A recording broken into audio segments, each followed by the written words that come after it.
여러분 안녕하십니까? 이어서 광주 전남권 소식입니다. 광주시가 총 81조 원 규모의 지역 공약 사업을 5개 원내 정당에 공식 제안했습니다.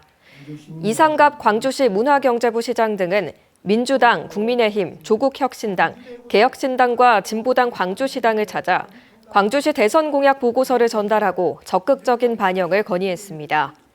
앞서 광주시는 인공지능 데이터 거래도시 구축을 비롯해 아시아 문화중심도시 조성청 설립, 3대 국립문화시설 유치, 5.18 정신 헌법 전문 수록 등 40개 공약 과제를 발굴했습니다.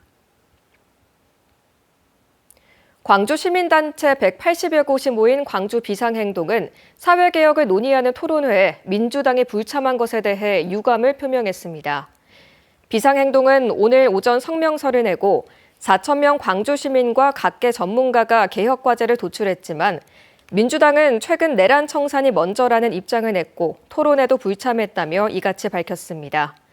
광주 비상행동은 이날 오후 국회에서 조국혁신당 등 5개 야당과 함께 새로운 대한민국을 위한 광주 시민사회의 재원을 주제로 토론회를 열었습니다.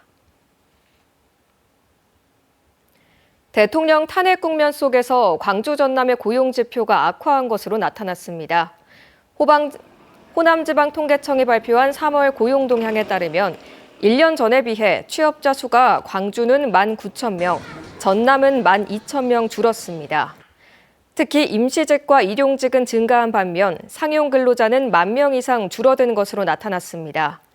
고용률은 광주가 60.4%, 전남은 65.8%로 1년 전보다 각각 1.4%와 0.7%포인트 하락했습니다. 광주의 한 아파트 공사 현장에서 가설물이 휘어져 관할구청이 안전조치에 나섰습니다. 광주시 서구청은 어제 낮 12시 반쯤 서구 화정동의 한 아파트 신축 공사 현장에 철제 가설물이 휘어졌다는 신고가 접수돼 현장 점검을 벌였습니다. 점검 결과 아파트 외벽 붕괴나 안전상의 문제가 발견되지 않아 보수 공사를 마치는 대로 공사를 재개할 예정입니다. 광주 북부경찰서는 어제 새벽 2시 40분쯤 북구 우남동의 한 교회에 주차된 승합차를 몰고 전북 김제까지 달아난 혐의로 10대 3명을 검거했습니다. 무면허인 이들은 차량을 몰면서 별다른 사고를 내지는 않았던 것으로 파악됐습니다. 경찰은 3사람을 상대로 자세한 사건 경위를 조사 중입니다. 6월 3일 대통령 선거를 앞두고 경찰이 선거사법 단통체계를 가동했습니다. 광주경찰청과 전남경찰청은 지방청과 일선경찰서에 선거사범 수사상황실을 설치하고 전담팀 운영에 들어갔습니다. 경찰은 특히 금품 수수와 허위사실 유포, 공무원의 선거 관여 등 5대 선거 범죄를 집중 단속한다는 방침입니다.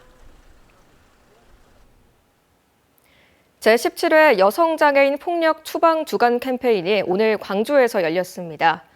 전국 여성장애인 폭력 피해 지원 상담소 보호시설 협의회는 오늘 광주 5.18 민주광장에서 캠페인을 열어 여성장애인을 상대로 한 가정폭력과 성폭력 실태를 고발하고 대책 마련을 촉구했습니다. 여성장애인 폭력 추방 주간 캠페인은 지난 2009년 서울을 시작으로 매년 전국 주요 도시에서 열리고 있습니다.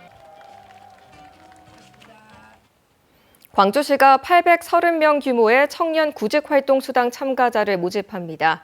이 사업은 취업이나 창업 또는 개인 역량 강화를 원하는 미취업 청년들에게 6개월간 총 300만 원의 비용을 지원하는 것으로 광주에 주소지를 두고 있는 39세 미만 졸업자 가운데 소득 범위를 충족하는 830명이 대상입니다. 2018년 시작된 청년 구직활동수당 지원 사업은 그동안 7,600명이 지원받았으며 광주 청년 통합 플랫폼에서 온라인 신청이 가능합니다. 그간 공동주택에만 지원되던 광주시 미니 태양광 설치비 지원 사업이 올해는 단독주택으로도 확대됩니다. 광주시는 11월 말까지 공동 단독주택에 최대 445와트 규모의 미니 태양광 1개소를 설치하는 지원 사업을 시작했다고 밝혔습니다. 신청 가구는 설치비의 20%, 17만 원에서 19만 원 정도를 자부담하면 매달 4인 가구 기준 냉장고 한 대 전기 소비량을 보급받을 수 있게 됩니다.